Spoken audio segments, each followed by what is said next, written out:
So I decided to do my assignment through a video because I really liked how in the past we had to do assignments and then upload them to YouTube.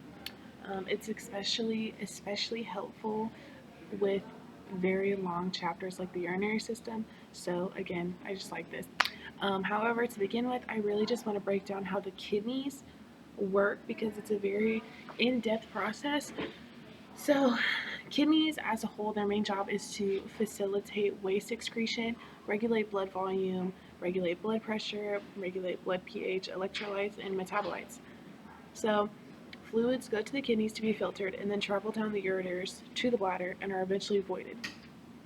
Urine is about 90 to 95% water, and the remaining amount of that, is made of inorganic and organic materials such as urea and toxins. The kidney is made up of a renal cortex on the outermost part of the kidney, um, then the renal medulla, which is towards the middle, and the renal pelvis connects to the ureters, which is where the nephrons kind of collect. So, with the nephrons, blood flows into the afferent arterioles, which then goes into the glomerular capillaries. Here is where it will be stopped in the Bowman's capsule to be filtered. A lot of people explain the Bowman's capsule as kind of a dead end because it goes in and then it's like a weird little circle. But once this happens, it will continue along to the efferent arterioles and then to the peritubular capillaries, as it plays a key role in wrapping around the nephron and facilitating secretion and reabsorption. So if you take away the circulatory system of the nephron, it will just be, I like to call it a naked nephron. This is where the water is reabsorbed. Well, actually, the beginning is the renal corpuscle where filtration occurs, and then it will go into the tubules. This is where water is reabsorbed.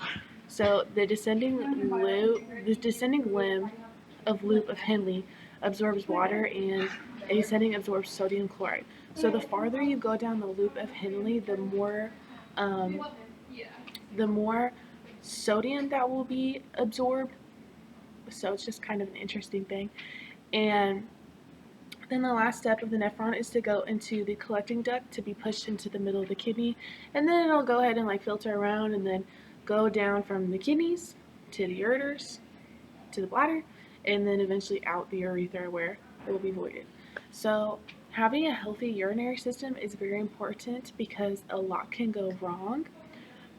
Before I go into that, it's important to understand that the urinary system for males and females is basically the same thing. The only thing that's different is our urethras.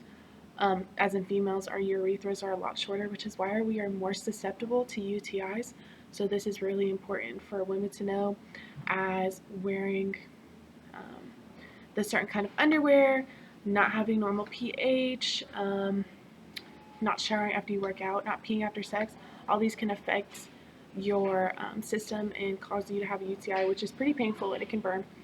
Um, this is why it's really important to drink water and take care of yourself, because a lot of things can happen, like you can urinate blood, you can have inflammation of your kidneys, you can have reflux of the urine where it'll go back up into your kidneys, and you can have tissue of the death, or death of the tissue.